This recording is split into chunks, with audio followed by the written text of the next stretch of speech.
a wave of patriotism just washed over me.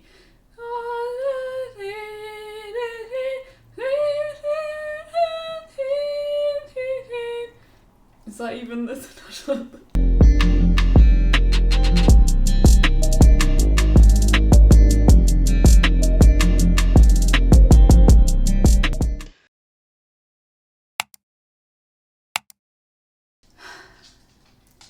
Deep breaths. Let's not get too excited. But this has been a huge summer of fighting. I'm on my way. Never stop, never settle. I got honey all in my cup. Like, what have we had? We talked about UFC London loads in the run-up because I was all kinds of hype and a wave of patriotism just washed over me. I'm thrilled that the UK talent is getting a world stage. And I'm thrilled that it'll probably inspire more people to get into the sport and hopefully start to make the sport more accessible in this country. Till thrilled. Thrilled about Till. That's probably the name of his autobiography. This bitch right here. You like my hat? Darling. Come on, give up your drugs. The drama is just unnecessary nonsense, and in theory I agree with you, but in reality I fucking love it. There was the trilogy fight between Alexander Volkanovski and Max Holloway, which left us with loads of questions about what's next for these featherweights / potential lightweight. Whenever you see the UFC featherweight champ compete, you are seeing the best version of him. You're getting something steady and thoughtfully crafted. But in that fight, woof! And we talked all about how that rubber match stacked up against some of the greatest in MMA history. I think there's probably like a legal precedent that you cannot talk about UFC trilogies without talking about the absolute wars between Chuck Liddell and Randy Couture. We talked about the close to an upset Shevchenko versus Santos fight. Shevchenko is so good, so technical, that people tune in simply to see someone completely, seamlessly mastering their craft. And the definite upset Nunes versus Pena fight that the Lioness was looking to avenge. And there's something thrilling about watching something with your eyeballs that your mind refused to believe. It's like seeing a unicorn. And of course we talked about many of our favourite upsets from the history books. But you know what they say, the higher they climb, the harder they fall when they get kicked to the face by Holly Holm. We got the popcorn out to watch the Adesanya, Pereira, Vilnius violence triangle continue at 276. Yeah, went stiff as a board, required oxygen. Yes, maybe you did see him crying on a wall outside afterwards. And we celebrated with Yuri while feeling real bad for Glover. That was an emotional roller coaster. After the back and forth bonanza that was the main event at 275. Plus I have no one else to watch fights with. You brought the snacks, right? There was loads more, but I'm not here to tell you what you already know. Just to say, fuck me! It's been a couple of months. So many big stories that I didn't even have time to cover because I had to move on to the next one. It never stops, the wheels keep a-turning. I spoke about UFC Austin in the run-up, but not after the absolute chaos of that Striker's Delight, which I have to admit I'd watched multiple times since. So many stoppages, 9 to be exact. Woo. We didn't talk about the fact that ONE Championship have signed a massive broadcasting deal with Amazon Prime, which is just a huge development in the sport generally. Like in recent years, we've seen a wave of more accessible content coming from the different promotions. Like PFL is on Channel 4, Bellator's on BBC. And now ONE, becoming ONE with Amazon Prime. And they're kicking off the first Prime event with a stacked card, including a huge rematch between Adriano Moraes and Demetrius Johnson. In the first event, Moraes knocked Johnson out cold in less than 3 minutes. So that's definitely one to keep an eye on when it comes to Prime this month. this month, question mark? We saw the most respectful trash talk ever between Yuri Prohashka and Jan Blachowicz. Settle, I got Henny all in my cup. I'm on top, I'm on a level, yeah. I'm trying to get to the back. Got it on lock, got it on smash, yeah. She tryna holler what's up. I'm with the shits, this how it is, yeah. When you on your way up. Juliana Pena moved the UFC forward in modernity by creating some kind of NFT fan club and allowing a fan to corner her in the fight, and at the same time like one-upping those other fighters who have made interesting cornering decisions in the past, such as Joaquin Buckley and Mike Perry. The PFL season took some huge twists and turns, some of which we talked about, many of which we had absolutely no time to cover, including a string of underdogs causing some big old upsets, and some, like Stevie Ray, actually managing to make it into the playoffs by showing that they did, in fact, understand the assignment. Rakhmonov refused to see a third round again. He's a diva at UFC Vegas 57. And we saw a 5-round fight of the night spectacular between Mateusz Gamrot and Arman Sarukian. Between Gamrot and Sarukian, which brought the KSW standout right into the casuals' limelight. After Gamrot took the decision win, he called out Justin Gaethje. I'm here for it. But he's not the only person calling out Gaethje while Gaethje recovers from nose surgery and apparently has a new girlfriend that got him dancing on TikTok or something. I hope that doesn't distract him, selfishly. I don't want him to be happy. I want him to be dedicated to the cause, you know? Because after Rafael Fiziev showed us who was the best Rafael in the UFC, he also called out Gaethje. And if I'm going to choose one or the other, I'm going with that one, to be honest. And what else did we see? Diego Moises got a submission win with just one arm. Retirements all over the frickin' place. Cowboy, Felice, Joanna, who else retired? Eddie Zabit, who wasn't a perfect contender, but certainly someone we all wanted to see a little bit more of. He was long and lanky for the weight class. He showed creative striking and an incredible ground game. And even his weaknesses like cardio seemed like simple fixes to make, but the real problems weren't the ones that we could see. He's had battles with health issues that have meant that he hasn't competed in a couple of years, and a pull towards a different career in medicine. And it's a shame. It's a shame. It feels like unmet potential. There are a lot of matchups in that division that we would have loved to have seen. Yair, Max. But as far as UFC exits go, it was a pretty graceful one. We also saw Bare Knuckle really like building its roster, especially with a load of ex-UFC fighters signing on, and quite a few realising pretty quickly that the transition from one to the other is not always so smooth. But we're going to see MVP turn his hand without gloves on it, to the sport real soon. And he's confident that he's not going to make the same mistakes that so many others have. He's fighting an ex-UFC fighter, Mike Perry.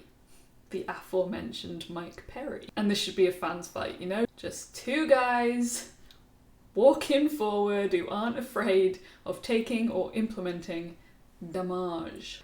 But, and I don't know if I need to tell you this, but just in case you're as in the weeds as I am and maybe no longer able to see it from an outsider perspective, our sport is a weird one.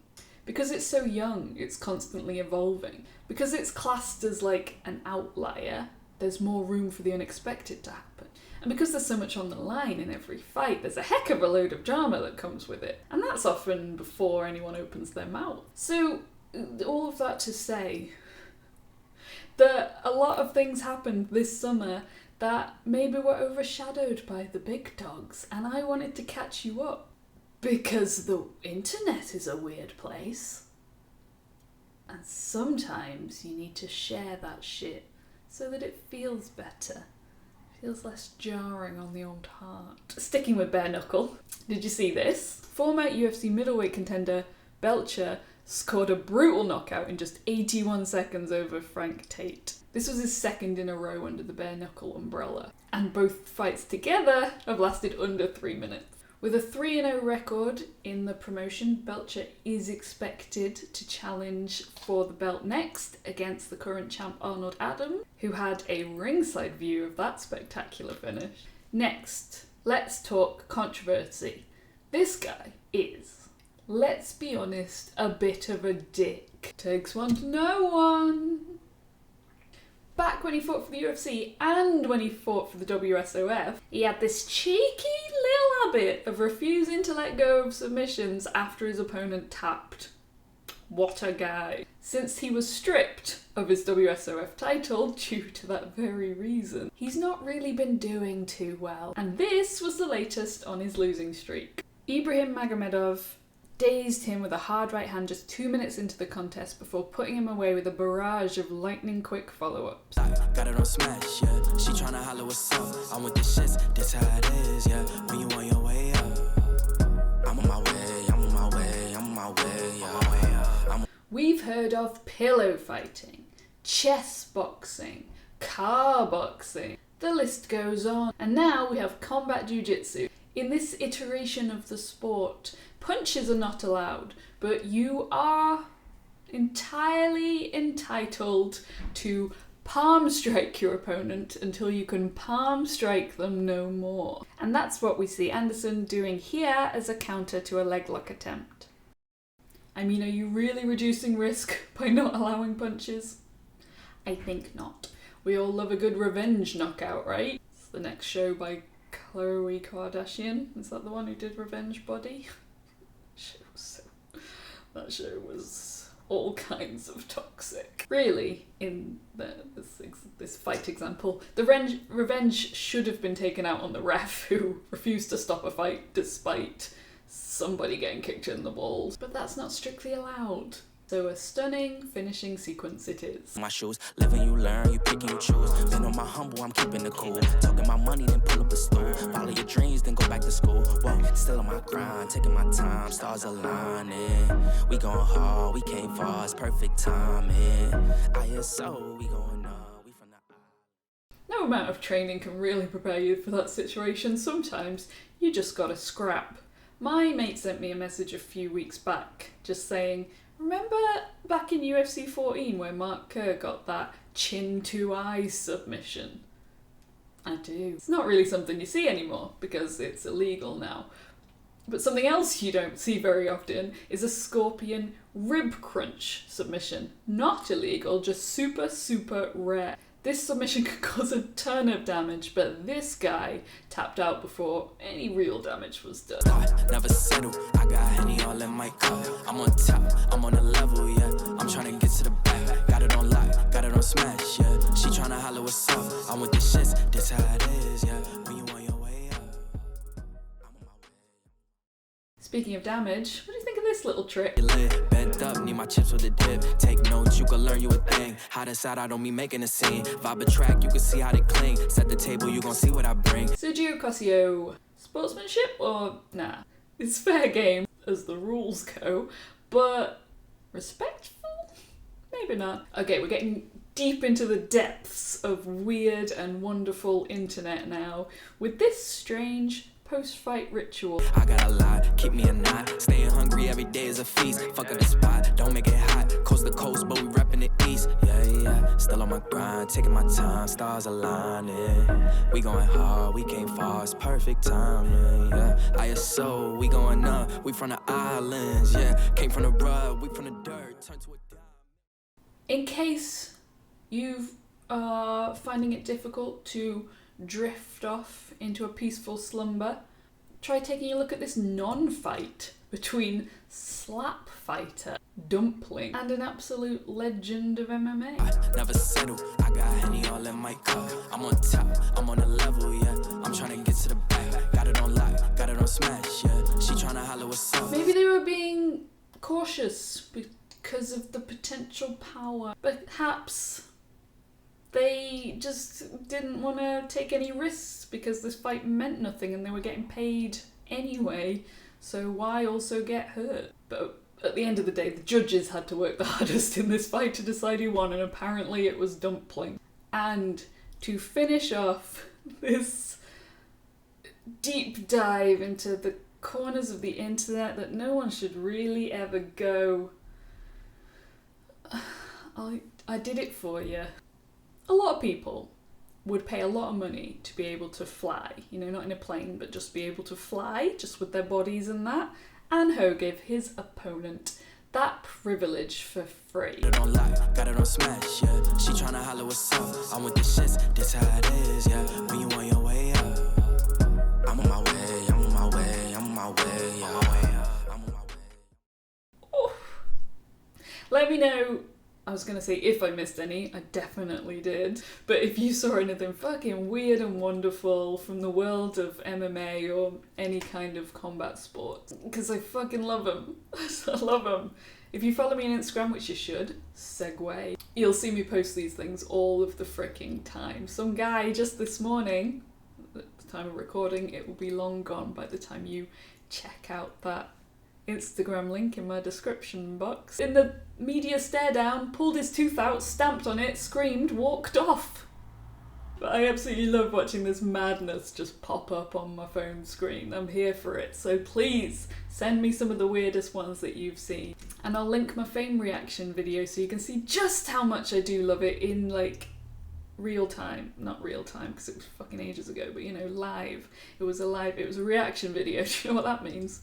Fucking hell. Let me know which fights from this summer that you loved the most, gave you all the feels, and more importantly, which upcoming fights you are most excited for, so that I can make sure I'm making the videos you want to see. Bilal Mohammed, Sean Brady, that one's confirmed, ready to go. Vera Cruz, Aldo Valishvili. There is so much to get hyped for. Like, subscribe, I'll see you next Monday, baby.